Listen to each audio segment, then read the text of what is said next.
ano yung pinatay, yan ang problema ng United Nations. Hindi ko talaga alam paano pinatayan.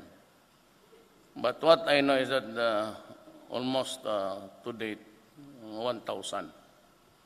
But ako sabihin ko siya, what is really 1,000 lives to the 3,700,000? Ang problema namin kasi ni Presidente Widodo is, ang cocaine, pati heroin, is maybe marijuana, all organic, naturally grown. Itong shabu, metamorphin, is a combination of deadly chemicals. Ang tubig ginagamit niyan magluto ka ng shabu, yung tubig ng baterya sa sakyan mo. It's really acid.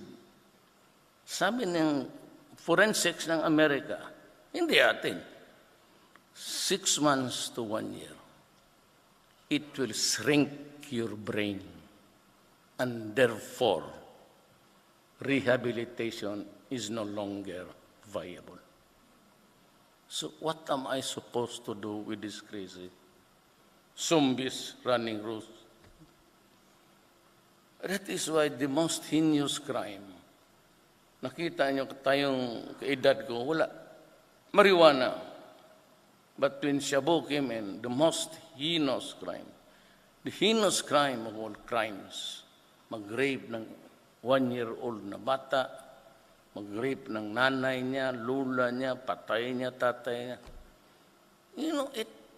Ang problema lang kasi nitong human rights, hindi nila alam, this crazy thing will create so many dysfunctional family. Pag may isa kang anak na sa droga, maghiwalay na yan. Maghiwalay ang asawa niyan. Sige na nakaw ng bagay sa iyo yan. And you put people at risk. Kasi yan naglalakad, hindi naman yung anak ng mga mayaman. Kaya namin mga estudyante, kami noon, kami dito, estudyante, probinsyano man ito.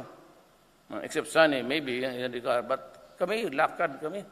Sakay kami. Hold upin ka. Tapos yung babae dyan, basta na lang nakaparking, pati pulis, sumali sa kalukuhan. Lagyan ng droga. Ikaw ang nanay ngayon. Sabihin ng anak sa iyo, Ma, kilala man ninyo ako. Bakit ako magamit ng ano? Sabihin ng pulis, nakita namin sa kotse niya kasi pagbukas, ihulog. Kasi pati ang pulis, putang ina nakasawsaw. Kaya ako galit. Pati pulis talagang pinapatay ko putang ina ninyo. Let's say kayo. Mauna kayo. Pulis ka, nandiyan kayo droga. Uno. Siguro ang mga pulis na matayan, sobra 50 na. Yan ang ayaw ko doon. Because it has destroyed the fabric of our society. It has created a dysfunctional family here and there. And eventually, it will destroy the generation. That's why I said, if you do drugs in this country, I will kill you. Why? Because you will destroy a whole of the generation. Ang ating mga anak, ilan lang naman kayo nasa labas na talagang you can supervise the education and the way your daughters and sons study and live. But karamihan doon, just like in the Middle East, there are millions of Filipinos working outside, both husband and wife. And they work their ass to death to earn money to send to their children to school back home. Only to realize that when he comes home that his daughter is hooked with drugs. And the son or his girl is raped, killed. So they're forever afraid of what's happening at home. Kaya sinabi ko, I will try to, pag ako ang na presidente, I will promise you a clean government and a clean Philippines. And I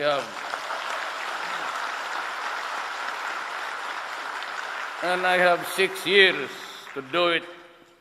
And even if it take me the whole of the 6 years, I will do it. It will be relentless. I am sorry if you die in the process.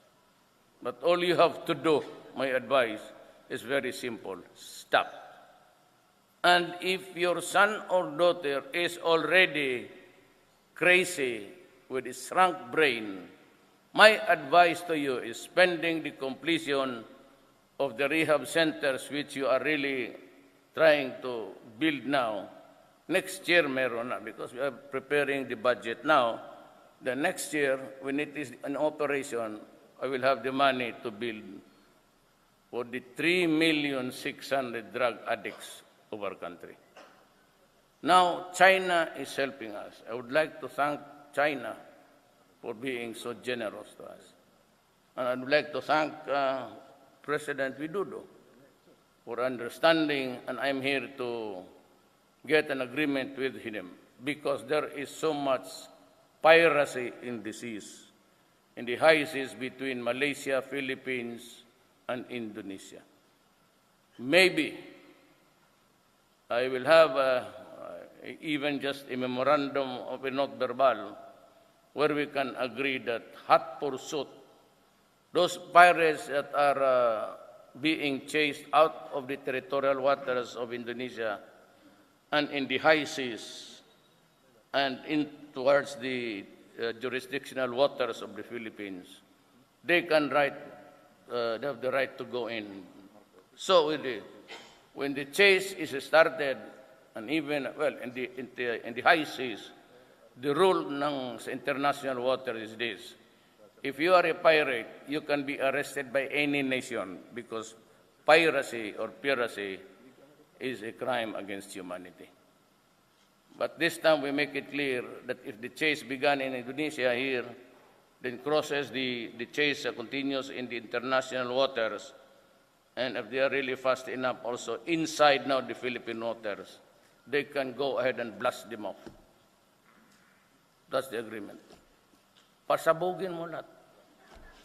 That's what my words actually to, I was seated with the President Widodo.